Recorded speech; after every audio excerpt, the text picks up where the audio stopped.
umur insan sampai muka surat. Ini kitab ya, baca sendiri ya. Kita baca di sini, balik rumah khatamkan ya. Besar sekali fadilatnya. Yang kitab ini menyebutkan tentang kehidupan kita dalam 5 era, 5 zon waktu. Yang pertama, sebelum kita lahir. Sebelum kita lahir, kita dah ada. Kita dah diciptakan Allah dalam alam roh. Roh kita dalam grup-grup, dalam squad berhimpun. Siapa yang dalam satu tim, dekat dunia dia akan cari dalam tim dia. Dia akan jumpa, dia akan cocok, dia akan mesra. Begitu ya. Dia akan cocok, akan mesra. Dan rohnya. Kemudian alam roh sekarang dah nak kosong. Hampir semua dah keluar.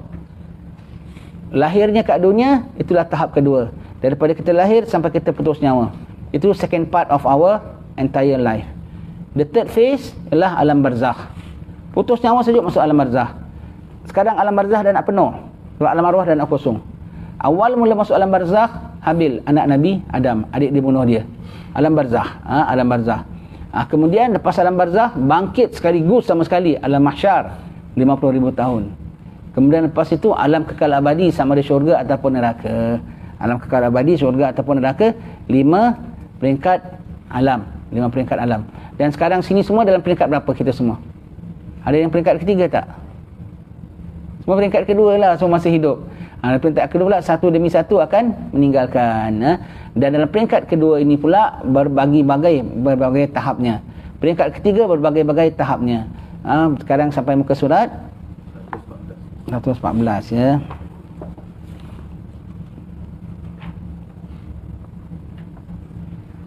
Ini sekarang kita sudah bincang dalam alam yang keempat, alam mahsyar. Di sana ada menunggu 50,000 tahun. Di sana ada menerima buku catatan dari tangan kanan ataupun kiri. Di sana ada timbang. Di sana ada sirat.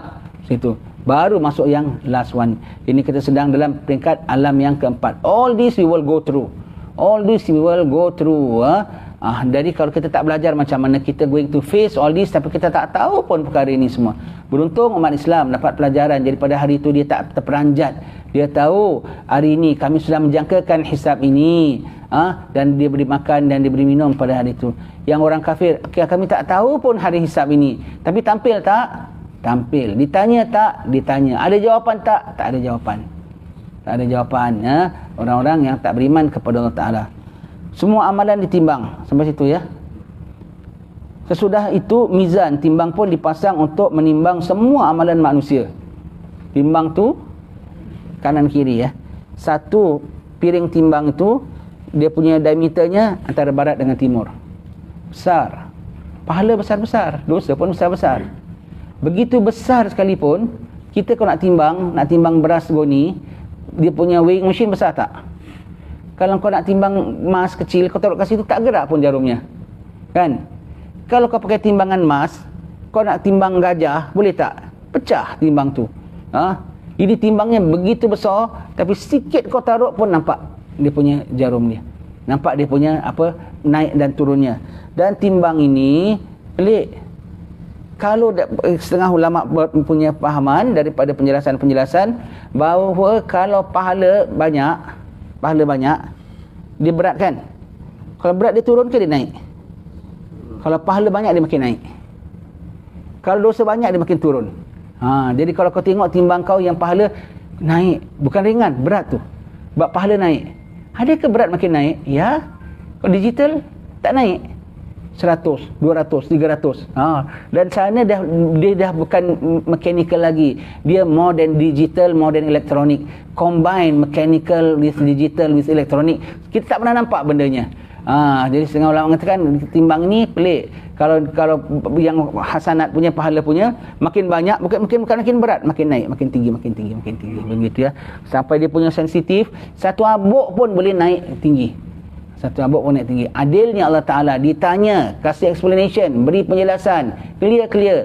Dan lepas itu pahala amalannya tu dicek satu persatu. Lepas tu ditimbang lagi ya. Ditimbang lagi. Maha adil Allah Ta'ala. Sebelum ditentukan, lepas tu dia kasih can sembarang siratal mustaqim. Jatuhlah. Semua bukan Allah Ta'ala terus campakkan dalam neraka. Maha adil Allah Subhanahu Wa Ta'ala. Ya. Firman Allah Ta'ala, wa nada'ul mawazinal qista liyaumil qiyamah fala tuzlamu nafsun syai'an wa in kana mithqala habatin min khardalin ataina biha wa kafa bina hasibin. Pada hari kiamat kami pasangkan neraca yang adil, maka tiadalah satu jiwa akan dirugikan barang sedikit pun. Dan jika ada osa sebesar biji sawi, kami akan kemukakan juga, dan cukuplah kami membuat perhitungan.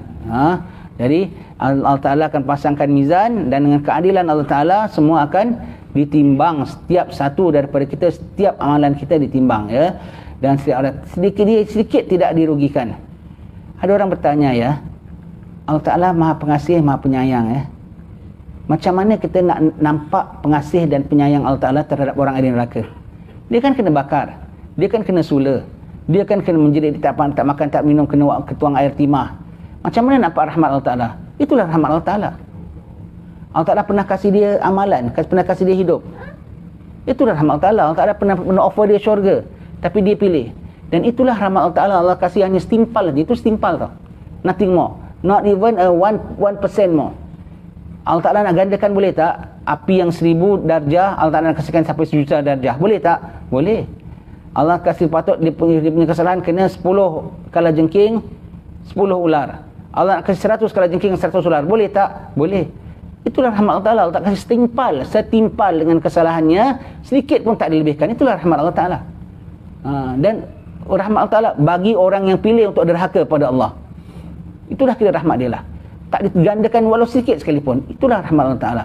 Dan itu mereka tak ada rasa bahawa orang neraka pun takkan komplain bahawa mereka dizalimi. Kerana mereka hanya minta ampun dan minta ampun. Mereka admit kesalahan mereka dan mereka admit mereka deserve all that. Mereka admit they deserve all that. Jangan sekarang kita nak jadi lawyer pula bagi mereka. Macam mana kata Tuhan pengasih, kata Tuhan penyayang, kau nak jadi lawyer pulanya kepada mereka. Itulah rahmat Allah Ta'ala. Itulah penyayang Allah Ta'ala. Diberi mereka setimpal, tidak sedikit pun dilebihkan azab mereka, ya. Firman Allah Ta'ala lagi, wal waznu yawma idzinil haqq faman takulat mawazinuhu faulaika humul muflihun wa man khaffat mawazinuhu faulaika alladzina khasiru anfusahum bima kanu biayatina yadhlimun. Dan neraka pada hari itu tepat, dan neraca pada hari itu tepat. Maka barang siapa yang berat timbangannya, nescayalah mereka itu menjadi orang-orang yang beruntung. Dan barang siapa yang ringan timbangannya, nescayalah mereka itu adalah orang-orang yang merugikan dirinya sendiri. Mereka merugikan diri mereka sendiri. With their choice, they choose to be punished by Allah Subhanahu Wa Taala. Disebabkan mereka telah disebabkan mereka tiada mempercayai keterangan-keterangan kami. Dia main-main dengan Rabbul Alamin. Dia make fun dengan Rabbul Alamin. Dia ignore Rabbul Alamin. Dia tak appreciate, dia tidak respect Rabbul Alamin. Maka apa yang dipilih itulah yang dia dapat. Apa dia pilih itu dapat. Sampai sensitifnya, ya, sedikit pun boleh naikkan timbang ni tau. Sampai seorang dah dicari semua amalannya, dah kira-kira dosanya banyak sekali, tak ada apa. Allah Maha Adil. Cari dalam tempat perbendaharaan kalau masih ada saki-baki milik dia. Cari, hanya ada bitakah kecil aja, bitakah tu kad. Kalau zaman dulu kalau ustaz-ustaz kita cakap, kita main jin kad macam mana, kita ingatkan kad kecil orang tulis. Sekarang SIM kad tu besar ke kecil?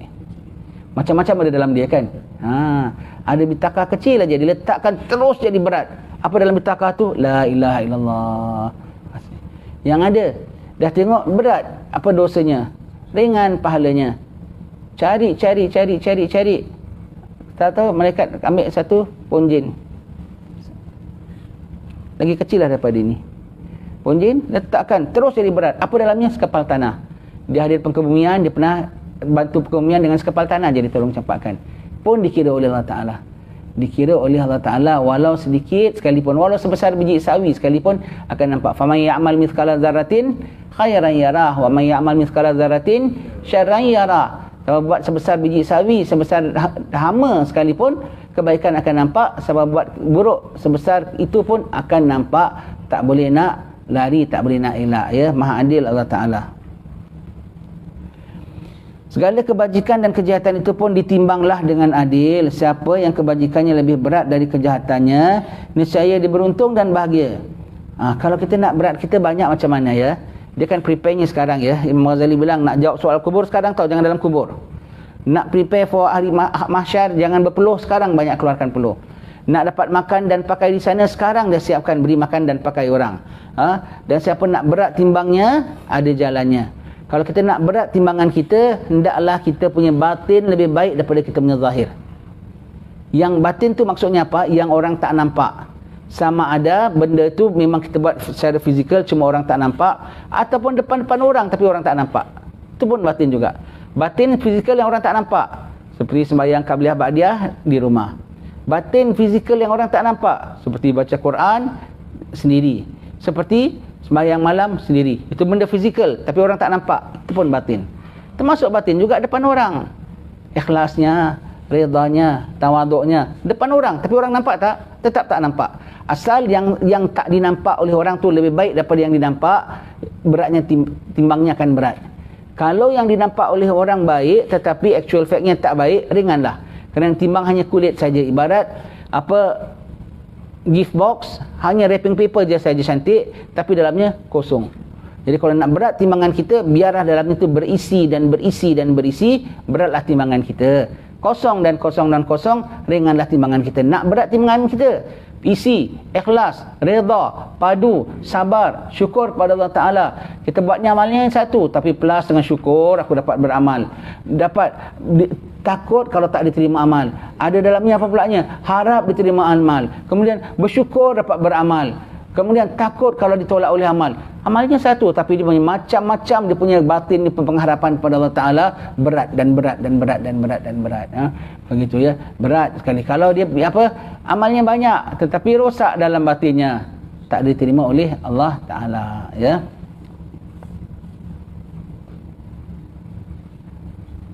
Dan siapa yang kejahatannya lebih berat dari kebajikannya, nescaya dia rugi dan putus asa. Dan siapa yang kejahatannya dan kebajikannya sama belaka beratnya, setengah kaul mengatakan dia akan ditahan di Al-A'raf, satu tempat yang tinggi antara syurga dan neraka. Kemudian dia akan dibenarkan masuk syurga dengan rahmat dan belas kasihan Allah Ta'ala. Dia ada yang orang punya markah odd numbers, ada yang ada markah even numbers. Kalau markah taruhlah full marknya 99, maka dia dapat 50, dia pass. Dia dapat 49, dia fail. So either syurga atau neraka. Yang orang markah fullnya odd numbers, yang ada markah fullnya even numbers. 100, taruhlah 100 ya, taruhlah 100, maka apa, dia dapat 50-50. Neraka tak akan masuk dengan keadilan Ta'ala. Syurga tak cukup nak masuk, maka dia akan berada di tempat Araf, tempat yang tinggi antara syurga dengan neraka. Seketika-setika dia dapat hembusan angin daripada syurga yang nyaman, dia rasa selesa sekali. Seketika-seketika mendapat deruan angin daripada api neraka, dia menggelapu tak tentu arah. Sampailah satu tempoh Allah Ta'ala dengan rahmatnya masukkan juga dalam syurga, tapi dah kena rasa hawa api neraka juga. Belum tak kena bakar, tetapi sudah merasa ngeri dan gerunnya, suasananya, hangitnya, dia dah rasa. Begitu ni Al-A'raf. Dengan rahmat Allah Ta'ala satu hari akan dimasuk dalam syurga juga, ya, orang-orang dalam Al-A'raf. Diriwayatkan bahawa seorang malaikat akan senantiasa berdiri di sisi mizan, memerhatikan timbangan amalan manusia. Apabila berat timbangannya, nescaya malaikat itu akan menyeru, dengarlah bahawasanya si fulan, anak si fulan telah berat timbangan amalannya, dan dia telah mencapai darjat bahagia yang mana dia tidak akan celaka sama sekali. Tetapi jika ringan timbangan amalan itu, maka malaikat itu akan menyeru, dengarlah bahawasanya fulan bin fulan adalah ringan timbangannya dan dia telah menjadi celaka, suatu kecelakaan yang tidak ada bahagia sama sekali sesudah itu. Dan hadis orang yang melakukan 99 dosa adalah tergolong daripada daripada umat ini, dan hadisnya pun masyhur, ya. Baik orang dah bunuh orang 99, berat tak dosanya, tapi dengan satu pengampunan Allah Ta'ala padam dosanya. Jadi berat timbangannya masuk dalam syurga, ya. Jadi ada malaikat tukang announce, cek semua, announce fulan bin fulan clear. Oh, selamatlah dia, akan selamat selama-lamanya. Fulan bin fulan tak clear, celakalah dia dan celaka selama-lamanya. Ini semua kita akan hadapi tau. Ini semua ni bukan kita setakat baca tau. Ini semua kita baca cerita kita. Kita akan hadapi ini semua. Kita akan diri depan Allah Ta'ala, ditimbang segala amalan kita. Buatlah apa kita nak buat, asal kita sanggup menghadapi risikonya. Nabi mengatakan, buat dosa, buatlah kamu dosa, kadar berapa lama kamu tahan dalam api neraka. Begitu ya. Kena kita buat apalah, tapi kita tengok risikonya, timbangannya, pasti kita akan hadapi timbangannya. Memasang sirat di muka Jahannam. Allah ya. Masang sirat mustaqim. Siratul mustaqim ni perjalanan 3000 tahun. 1000 naik, 1000 mendatar, 1000 turun. Halusnya lebih halus pada rambut. Lebih tajam daripada pedang. Gelap gelita. Tak cukup itu, dari bawah tu asapnya dah naik, kita akan jalan, kita jalan ibarat gini, ini lidah-lidah daripada api neraka. Tak cukup itu, malaikat dah cangkuk dari atas kasih jatuh. Allah, bagi orang mukmin, dia laju sampai tak terasa dia dah lintas. Bagi orang mukmin, jembatan tu luas sampai dia boleh overtake orang. Bagi orang mukmin, cepat dapat lintas. Nak cepat seberang jembatan Siratul Mustaqim, cepatlah kau tobat kat dunia. Masih muda, sihat walafiat, masih strong, masih boleh buat macam-macam. Dia choose to tobat pada Allah Ta'ala. Dia ignore dosanya, dia tolak tepi semua, dia step diri dia on the path towards Allah Ta'ala. Awal dia tobat, awal ada dapat lintas. Lambat dia tobat, drag sampai umur 60, 70 belum tobat, merangkaklah kau, lamalah kau atas sirat tu. Jadi nak berat timbangan tadi, biar batin lebih baik daripada zahir. Nak cepat sirat, cepatlah tobat, cepatlah kau lintas Siratul Mustaqim itu. Lambat, sampai dah tua masih suka tengok gambar haram. Sampai dah tua masih duduk mengumpat-ngumpat. Sampai dah tua masih sembahyang belum habis qada. Lambatlah kau seberang sirat itu nanti ya.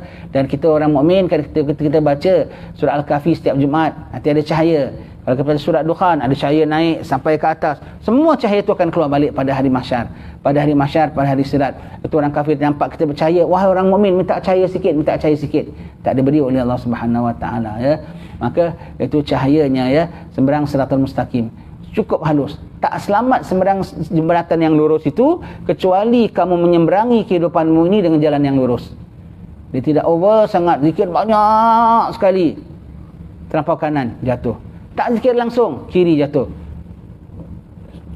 Cukupnya, kadarnya. Semuanya very balance. Selamatlah seberang Siratul Mustaqim.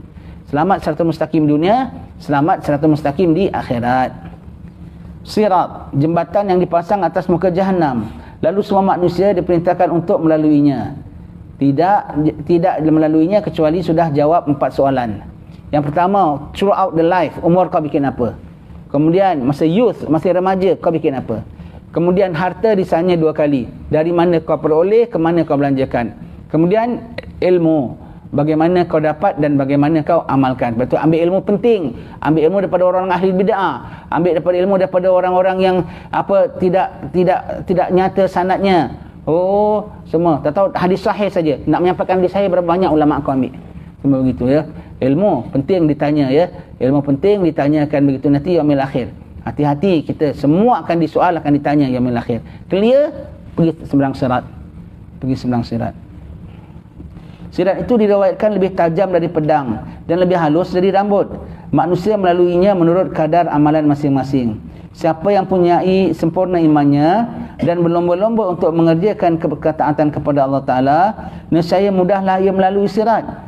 Ada yang umpama kilat, ada seperti angin, seperti burung, seperti kuda yang tangkas, seperti kenderaan kilat. Masing-masing dibawa lari oleh amalan mereka-mereka.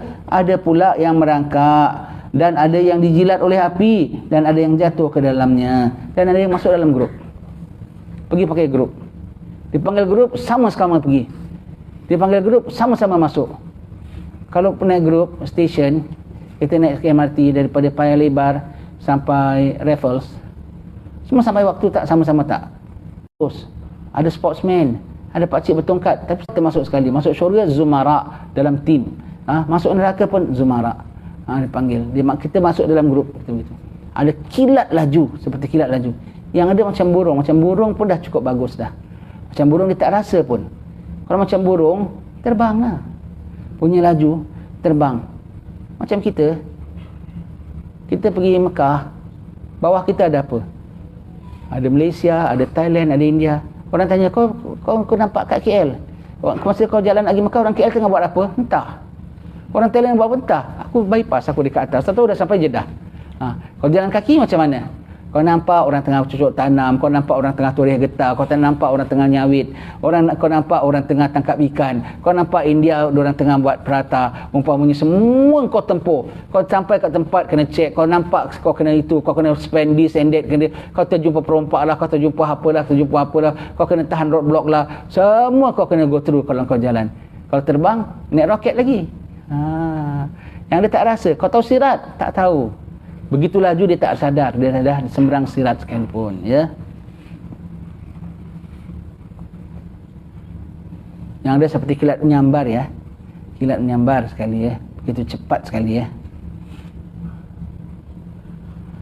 Orang pertama yang melaluinya ialah Rasulullah sallallahu alaihi wasallam, para rasul alaihi wassalatu wassalam, dan setiap orang daripada mereka akan berkata, ya Tuanku, selamatkan, Allahumma sallim salim. Dia tengok umat ni semberang, ngeri mereka ngeri, ya. Konsentrasi, jangan berbual.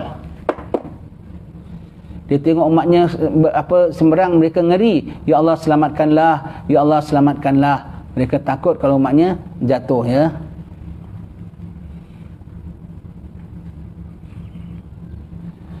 Dan yang terlebih dahulu melaluinya di antara mereka sekali ialah Nabi Muhammad sallallahu alaihi wasallam, dan daripada umat sekalian ialah umat Nabi Muhammad sallallahu alaihi wasallam, ya. Jadi umat Muhammad clear tau. Umat Muhammad dahulu, dalam umat lain ada aulianya, ada solihnya, stay. Umat Muhammad clear baru mereka. Umat Muhammad ada orang paling jahat sekali kalangan umat Muhammad, last barulah daripada umat-umat yang terdahulu, ya. Umat Muhammad istimewa. Amanat dan silaturahim kedua-duanya dibawa untuk berdiri di kedua belah sirat, dan disitulah manusia akan tersungkur dan tergelincir, dan ada yang tercangkuk oleh duri-duri yang tajam untuk ditelan oleh api neraka menurut perintah yang diterimanya, ya. Jadi dibawakan di situ iaitu apa? Amanat dan silaturahim. Amanat daripada Allah Ta'ala, ilmu kita, ahli keluarga kita, amanat, ya. Dan silaturahim. Cedera salah satu, tak balance, jatuhlah kita. Baik. Kemudian menghampiri telaga haud Nabi sallallahu alaihi wasallam, ya. Kaum mukminin seterusnya akan menghampiri haud telaga Rasulullah sallallahu alaihi wasallam untuk minum daripadanya. Dengan sekali teguk saja segala haus dan dahaga akan hilang. Air haud tu lebih putih dari susu, lebih wangi dari kasuri, lebih manis daripada madu. Ia mempunyai 2 sumber mata air yang mengalir airnya dari telaga Kausar. Panjangnya di dalamnya sejauh perjalanan 1 bulan. Di sekitarnya terdapat banyak cangkir-cangkir, gayung-gayung, sebanyak bilangan bintang-bintang di langit. Siapa minum sekali, minuman tidak akan dahaga sesudah itu sama sekali. Baik, ya. Setiap Nabi ada haudnya. Setiap Nabi ada haudnya, telaganya, ya. Nabi Muhammad pun ada. Nabi-Nabi bangga umat-umatnya datang. Sebab itu Nabi mengatakan, berkahwinlah kamu, beranak pinaklah kamu. Aku bangga terhadap kamu di depan umat-umat pada yaumil qiyamah. Tanakahu tanasalu fa inni mubahimul umam yaumil qiyamah. Berkahwinlah kamu dan beranak pinaklah kamu. Aku bangga kamu depan umat-umat pada yaumil qiyamah. Yang ada setengah Nabi tunggu, umatnya tak ramai, tak sampai 100 orang, 50%, 80% saja. Nabi Nuh. Yang ada Nabi ramai umatnya, Nabi Isa, Nabi Musa. Yang ada Nabi 1 orang aja umatnya datang. Kau dah datang, dah clear. 1 orang aja. Nabi kita paling ramai. Haud ini panjangnya daripada Aden sampai ke Amman. Bukan Oman, ya. Oman masih dekat dengan Hadramaut. Aden tu Yaman. Yaman tu selatan semenanjung Arab. Amman tu ialah ibu negeri Jordan. Jadi saya kira daripada Aden sampai Amman, kita kira roughly aja lah. Saya tengok world map sekira gini, lebih kurang Singapura sampai Bangladesh. 4 segi. Panjangnya punya size-nya 4 segi, ya. Panjangnya begitu. Airnya dah manis, putih, begitu kita dah baca tadi. Dan sekali minum quench the thirst forever. Jadi orang dalam syurga dia minum air bukan kerana haus, kerana berazat-lazat. Yang akan mula datang minum di sini lah siapa? Selamat semberang sirat, maknanya the first batch, ya. First batch yang akan laju semberang sirat, dia sampai dulu, dia minum dulu. Siapa? Fuqara al-muhajirin. Siapa fuqara al-muhajirin? Dia dari hijrah sama Rasulullah, dan juga dia fakir di kalangan muhajirin dan miskin, dia fuqaranya pulanya. Baju ni itulah selai sepinggang yang dia pergi hijrah, tak ada baju tu lain sampai mati. Rambutnya sampai gembel, tak pernah sikat, tak pernah apa. Tak pernah kahwin, sebab kalau pinangan orang tak ada siapa nak terima. Sahabat-sahabat pun miskin, tapi ni orang paling teruk di kalangan orang miskin. Dia tak pernah pergi rumah orang dan orang tak pernah pergi rumah dia. Dia tak pernah orang tak pergi rumah dia pasal apa? Tak ada rumah. Dan dia tak pernah pergi rumah orang, dia berkawan dengan orang yang tak ada rumah juga. Siapa kita boleh dapat ini? Kita bukan fukara dan bukan muhajirin, tetapi ada seorang yang hidup zaman kemudian ingin ikut ini, Khalifah Umar Abdul Aziz. Dia dengar perkara ini terus dan dia bilang kita bukan sahabat, bukan muhajirin dan kita berkahwin, kita ada keluarga. Maka dia menjadikan diri dia macam gitu, dia bagi segala harta dia hanya sebelah sepinggang. Hari dia mati, dia tarik naik kain dia nak tutup muka, nampak kaki, tarik kaki nampak muka. Itulah satu helai sepinggang kain yang dia ada. Sampai hari mati dia. Fuqara al-muhajirin. Nanti orang sudah ramai berminum di situ dan mula berpusu-pusu, maka Rasulullah minta buka ruang. Rasulullah sambut sendiri, iaitu orang ahli Yaman. Orang ahli Yaman. Dan setiap kali apa kita dengar tentang ahli Yaman, kita kena happy. Kita kena gembira, wahai Bani Jawi. Kerana di sana imam tak tinggalkan makmumnya. Ketua tak tinggalkan pengikutnya. Orang besar tak tinggalkan rakyatnya. Kita makmum mereka.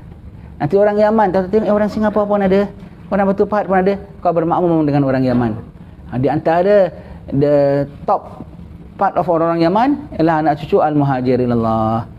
Di antara salihin yang lain pun ada, tapi di antara topnya ialah anak cucu Al-Muhajirilallah daripada orang Yaman. Nanti kita akan sama-sama dengan mereka.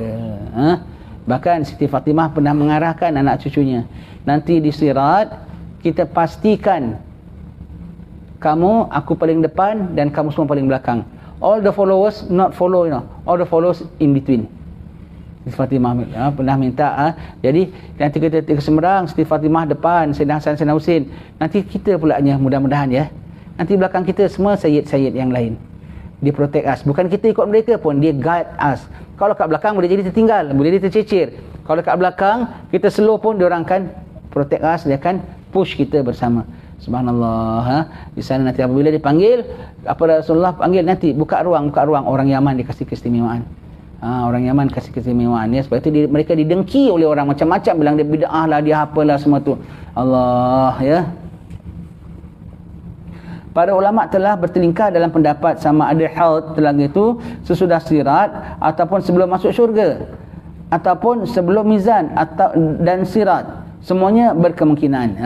Tapi yang nyatanya ialah selepas semberang Siratal Mustaqim sebelum. Ada pula yang selamat semberang Siratal Mustaqim dan nak minum haud Nabi ditendang. Why? Because they trick Allah masa di dunia dengan agama palsunya. Kat sana dia rasa, tak apa-apa ni, boleh semberang ni. Bukan banyak yang jatuh. Ni okey ni. Tuhan tak perasan ke yang aku ni salah ke apa? Macam kat dunia, dia konon-konon dia orang Islam, tapi dia membawa orang jauh pada Allah Ta'ala, dia bawa orang jauh daripada syariat Allah Ta'ala. Ulama-ulama semua dikononkannya dia semua. Kat sana, kat sini dia trik sebagai orang baik, tetapi sebetulnya dia orang jahat. Kat sana dia ditrik oleh Allah Ta'ala. Ketika dia nak minum, dia tolak. Kan aku dapat lintas. Kau dapat lintas tapi tak dapat masuk. Kau ditrik oleh Allah Ta'ala kerana di dunia kau trikkan orang. Kau trik dengan akidahmu, kau trik dengan amalanmu, kamu trik dalam agamamu, maka sekarang kau ditrik oleh Allah Ta'ala. Ketika nak minum sirat, haud tu ditendangkannya, na'udzubillah min zalik, dilambungkannya. Jadi tak semua yang semberang selamat ya. Dah jatuh awal-awal tu dah tentu. Dah depan pintu syurga tau, kalau haud tu dah depan pintu syurga tau. Kena tendang. Pasal apa? Di dunia dia depan pintu syurga, dia tahu Quran, dia tahu hadis, dia tahu agama, tapi dia pakai untuk cari dosa. Dia pakai untuk anti bagi orang-orang yang pahala. Maka habislah dia, na'udzubillah, berlindung sama Allah Ta'ala. Umat Nabi Muhammad SAW dikenal perbedaannya dengan selain umat itu dengan cahaya wajahnya, tanda-tanda wuduk. Itu namanya ghurrah dan tahjil. Kalau wuduk, ekstrakan muka, 2 jari paling tidak outside the perimeter of the face. Kalau pada tangan sampai separuh lengan, kalau laki-laki kalau kaki pada separuh betis. Itu minimum. Maksimumnya kaki sampai bawah lutut, tangan sampai bawah bahu sini, dan muka sampai bawah dagu, dan sebahagian kepala sampai telinga disauk sekali. Itu semua untuk ghurrah dan tahjil, dikenal umat Nabi Muhammad sallallahu alaihi wasallam ya. Demikian disabdakan oleh Rasulullah, dan akan terhalang daripada haud itu berapa kaum yang pernah dilihat oleh Rasulullah sallallahu alaihi wasallam dan dikenalinya, iaitu sudah mereka diseret menuju ke arah jurusan kiri. Maka berkata Rasulullah sallallahu alaihi wasallam, mereka itu adalah para sahabatku. Lalu dijawab kepada baginda, engkau tidak tahu apa yang telah mereka lakukan sudah engkau tiada berada lagi di sisi mereka itu. Yang ada dah selamat tau. Nak minum, nak tampil, kemudian dihalang. Rasulullah bilang, dia with me masa hajatmu. Lepas tu dia bikin macam-macam. Termasuklah sampai sekarang ni, kan lepas wafat Nabi kan, sahabatku, maknanya dalam golonganku, umatku, Nabi nampak, tapi Allah tak izin. Dia bikin macam-macam, dia trikkan, maka dia kena trik. Ini dah selamat sembarang sirat ni. Dah selamat sembarang sirat. Nak minum? No. Tak ada can. Syafaat dan Mahkamah Mahmudah insya-Allah akan kita sambung baca pada pertemuan akan datang. Mudah-mudahan kita dapat bersiap-siap untuk menghadap hari ini. Wallahu a'lam bissawab. Bismillahirrahmanirrahim. Ya Rabbi salli ala Muhammad habibika syafi'il musyafa'. Ya Rabbi salli ala Muhammad alal wara rutbatan wa arfa'. Ya Rabbi salli ala Muhammad asmal baraya jahan wa awsa'. Ya Rabbi salli ala Muhammad wasluk bina Rabbi khaira mahya. Ya Rabbi salli ala Muhammad wa afina washfi kulla muja'. Ya Rabbi salli ala Muhammad wa aslihil qalba wa'fu anfa'. Ya Rabbi salli ala Muhammad waqfil muadi wasrif warda'. Ya Rabbi salli ala Muhammad nahillu fi hisnikal mumanna'. Ya Rabbi salli ala Muhammad Rabbi rida'anna ridhakal arfa'.